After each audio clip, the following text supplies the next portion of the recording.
Hello সবাইকে, সবাই কেমন আছো? আশা করি খুব ভালো আছো। আমি মোটামুটি ভালোই আছি। আমার মুখ দেখে তো বুঝতে পারছো আমি ঠিক কতটা খুশি আজকে। কারণ অনেকদিন পর পুজো দিচ্ছি, একটু ভালো লাগবে।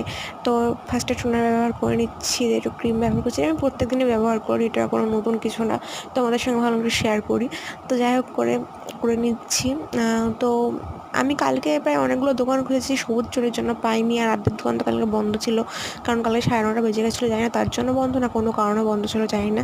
তো যাই হোক অবশেষে সবুজ চুড়ি পেয়ে গেছিলাম, তো পরে নিচ্ছে হাতে, দিয়ে মাথাটা আঁচড়ে এবার আমরা বসে পড়বো পুজো করতে। মানে আমি বসে পড়বো পুজো করতে। সেটা মন্দিরে হোক বা বাড়িতে, পুজো করার একটা আলাদা শান্তি, যেটা কোথাও পাওয়া যায় না। বা ঠাকুর সামনে একটু বসে থাকলেও একটা আলাদা শান্তি লাগে, যেটা কিন্তু কোথাও পাওয়া যায় না।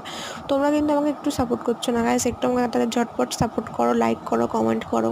অবশ্যই কিন্তু কমেন্টে জানিও যে তোমরা কে কে আজকে শ্রাবণ মাসের সোমবার করছো বা কে কে করছো। সবাইকে বাই।